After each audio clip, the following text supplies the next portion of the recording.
मनातलं तुम्हा आम्हाला काय कळतं, जसं दिसतं तसं नसतं, जसं दिसतं तसं नसतं, जसं दिसतं तसं नसतं, जसं दिसतं तसं नसतं.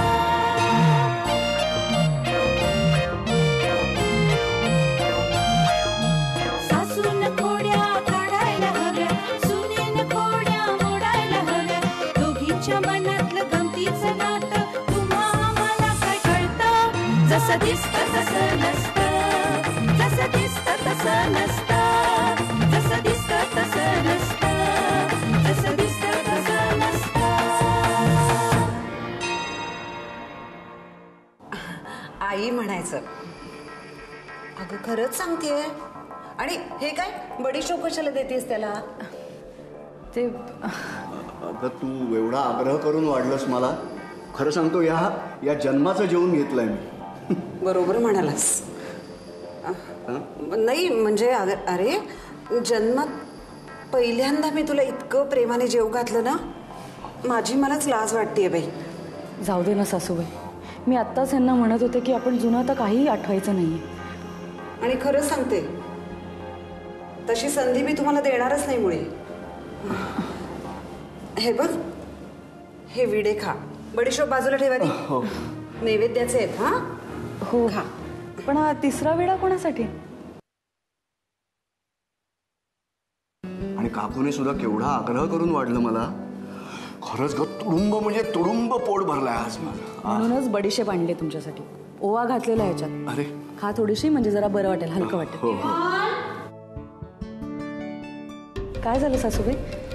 अगं सासूबाई नाही म्हणायचं, आई म्हणायचं. अगं खरंच सांगतेय. आणि हे काय बडीशोप कशाला देतेस त्याला? ते अगं तू एवढा आग्रह करून वाढलंस मला. खरं सांगतो, या जन्माचं जेवून घेतलंय मी. बरोबर म्हणालास. नाही म्हणजे अरे जन्मात पहिल्यांदा मी तुला इतकं प्रेमाने जेव घातलं ना, माझी मलाच लाज वाटतेय बाई. जाऊ दे ना सासूबाई, मी आत्ताच यांना म्हणत होते की आपण जुनं तर काहीही आठवायचं नाहीये. आणि खरंच सांगते, तशी संधी मी तुम्हाला देणारच नाही मुळे. हे बघ, हे विडे खा. बडीशोप बाजूला ठेवा ती. नैवेद्याचे आहेत. हा हो खा. पण हा तिसरा विडा कोणासाठी? अगं सूरज बाळासाठी. पण काकू, हा एवढा विडा तो कसा काय खाईल? अरे नुसता तोंडाला लावायचं त्याच्या. नुसता चाखला ना त्याने तरी पुरे आहे. खरं तर या दोघांना या विड्याचे तोबरे भरायला मला आवडलं असतं. आतापर्यंत कोणताही गुन्हा मी प्रत्यक्ष केलेला नाहीये, मग हा तरी का करू? त्यापेक्षा मी इथे थांबतच नाही. हाताशी आलेली विडे तोंडात जायला कितीसा वेळ? हे काकू, काय झालं? नाही, तुम्ही बसा, मी सूरज बाळाला पाठवते. हा आणि विमल, विडा खाऊन झाला ना म्हणजे माझ्या हाताशी ये हो जरा.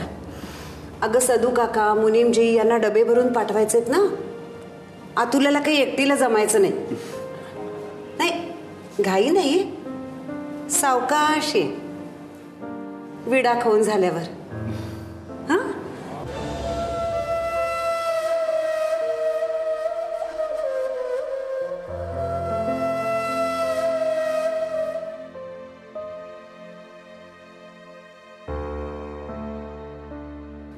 विमल, बस ना, बस.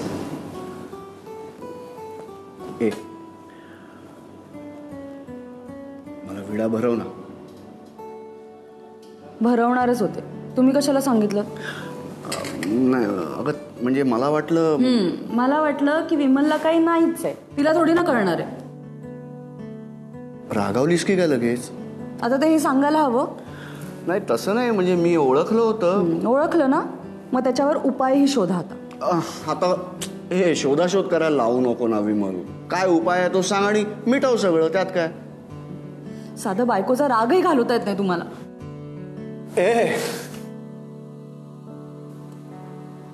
राग घालवता येतो मला, पण घरात सगळे आहेत ना.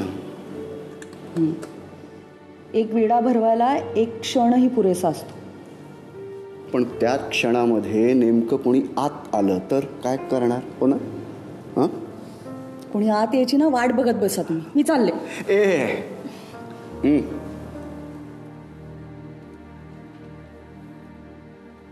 कर ना. कर. देवदा दादा,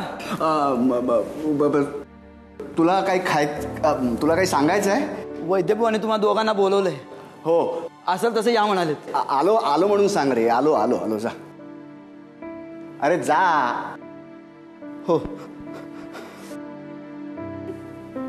मस्तीच काय. कर कर, हा कर, हा कर. अहो आ कर काय. आता कोणी नाही येणार. कर. ठेवा तो विडा इकडे. वैद्यभुवांसमोर का विडा खात उभी राहू मी? चांगलं दिसणार आहे. हे बघा, हे विडे आता इथेच ठेवून देते, आल्यावरती खाऊया. सूरज बाळालाही द्यायचा. चला चला चला, वैद्यभुवाने बोल. चला ना.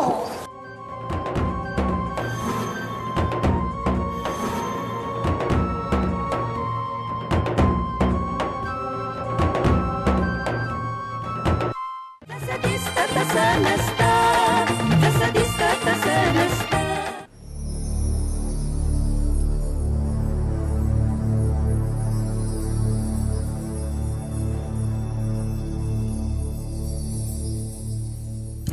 एव्हाना दोघांना झोप लागली असेल.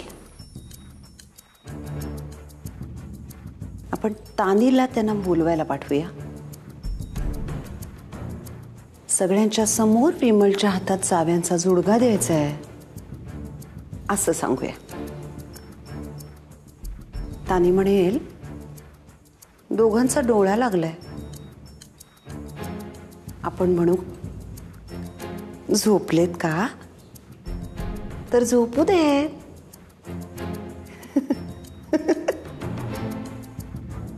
अगं एकटीच का बोलतेस?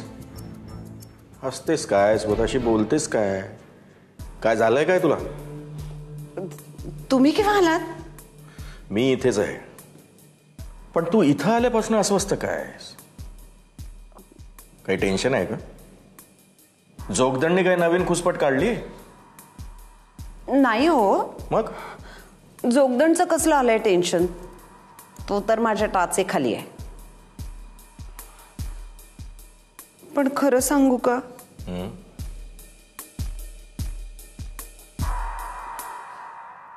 इतकी वाईट वागलीये मी. इतरांना इतकं वाईट वागवलंय. उजळ माथ्याने सगळ्यांसमोर जाण्याचं धाडसच होत नाहीये हो मला. जड जातंय. नाही म्हणजे ती सगळी लोक माफ करतीलही मला, पण मी स्वतःला माफ नाही करू शकणार. खरं सांगू का तुला? तू स्वतःला माफ करूही नकोस. अगदी मनापासून सांगतोय. कारण तू स्वतःला माफ केलंस ना, तर तुझ्यातली हाव आणखी जागी होईल.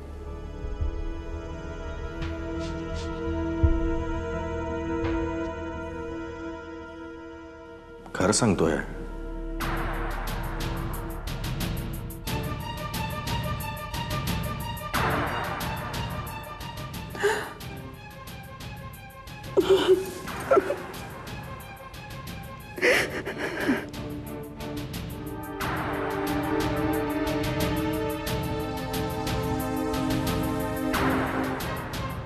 काय झालं?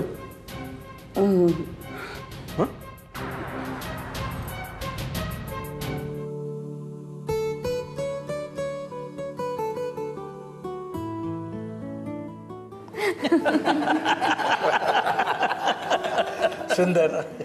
वा वा, मस्त. अगं तू एवढा छान उखाणा घेतेस, खरंच मला कल्पना नव्हती.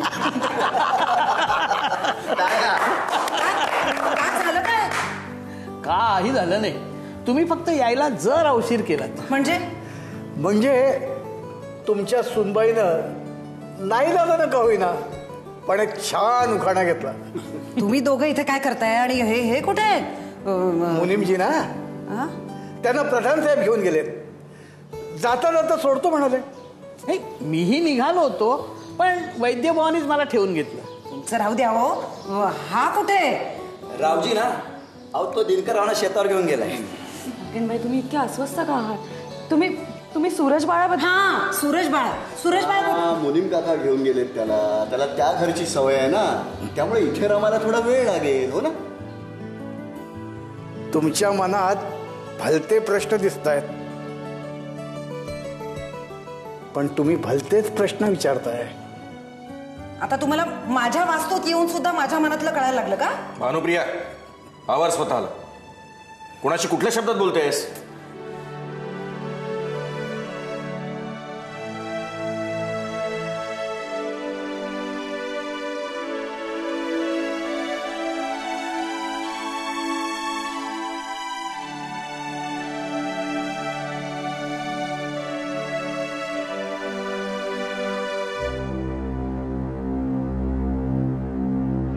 जसं दिसतं तसं नसतं, जसं दिसतं तसं नसतं.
अगं नैवेद्याचे विडे आहेत ना हे.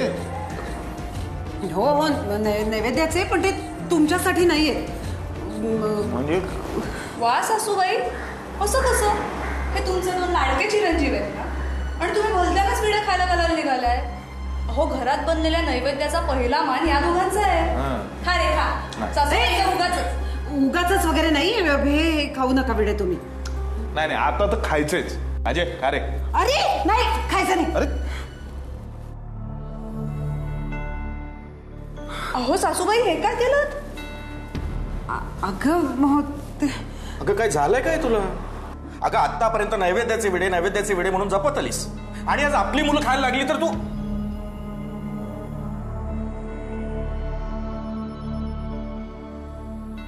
सांगा ना सासूबाई, ते नैवेद्याचे विडे होते ना, मग ते असे खाली का पाडलेत? आणि मग वहिनी आणि देवधरला एवढा ते खाण्याचा आग्रह कशासाठी चालला होता? काही गोंधळ व्हायला नको म्हणून त्या स्वतः तबक घेऊन इथं आल्या होत्या. भानुप्रिया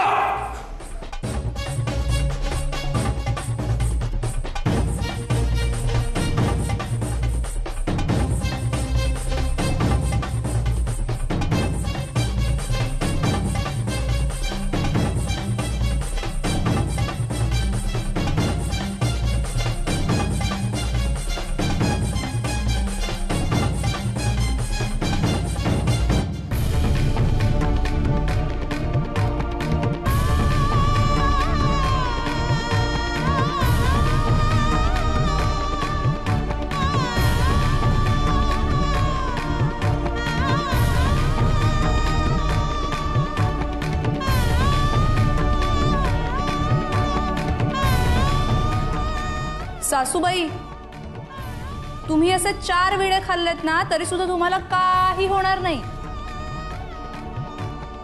कारण तुम्ही मागवलेले विडे आहेत ना ते घेऊन दिनकर कधीच शहराकडे रवाना झालाय.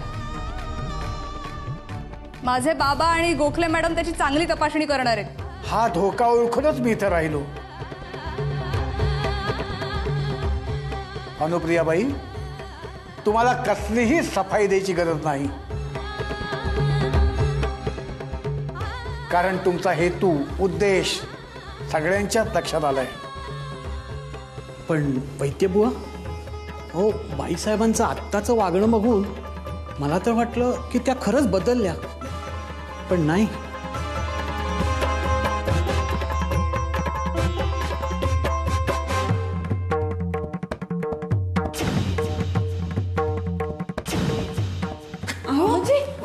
काय झालं?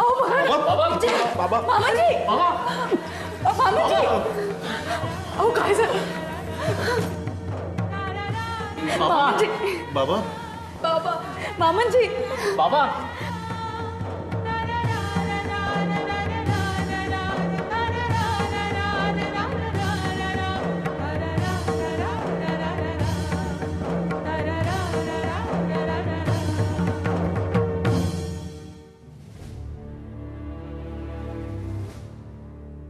वैद्य बुवा,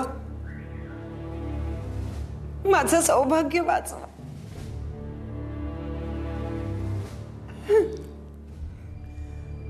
तुमचं सौभाग्य वाचवायला मी ते तुमच्यापासून हिरावून घेतच नाहीये.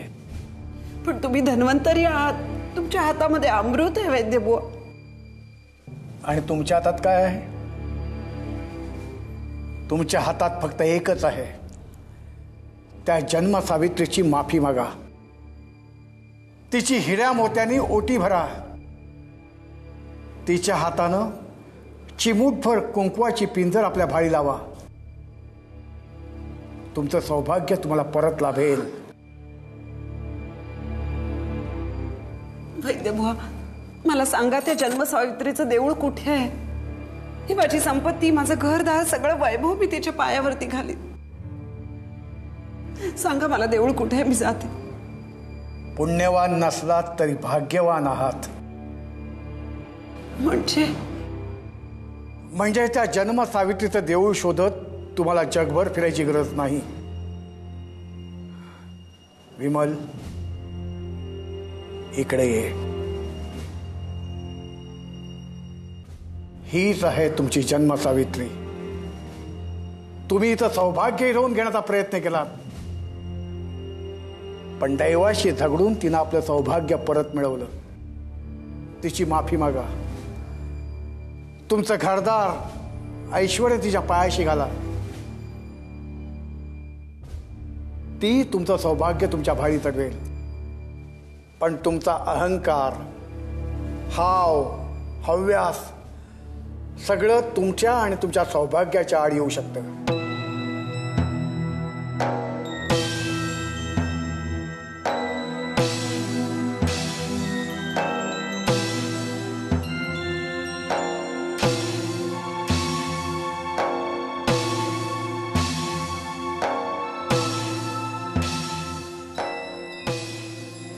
नको, असं नको. मामांजीना काही होणार नाही. मी बोलते वैद्यभुवांशी. वैद्यभुवा, कृपा करून मामांजीना वाचव. माझ्यासाठी, या घरासाठी, आईंसाठी मी तुमच्या पाया पडते. कृपा करून त्यांना वाचवा. ठीक आहे, तुम्ही जरा बाजूला व्हा.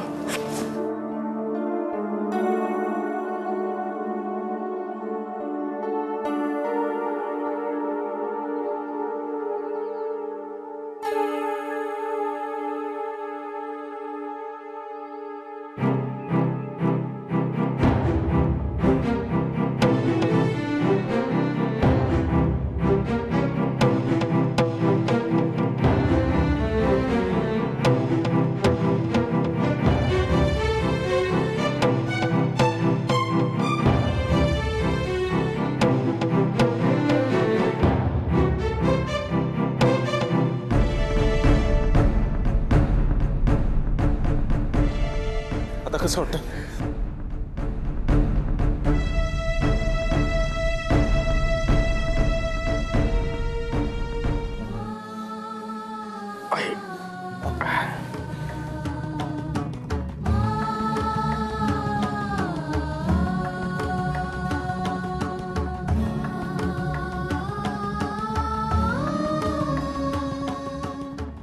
अजय विजय, क्षमा करा मला. नको आई. आईने मुलांची क्षमा मागणं पाहणंच नको वाटतं. मला क्षमा मागू दे पोरी, मागू दे मला क्षमा.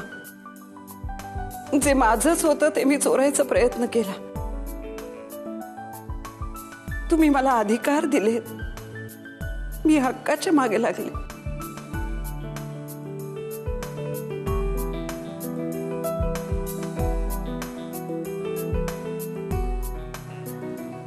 देवा क्षमा.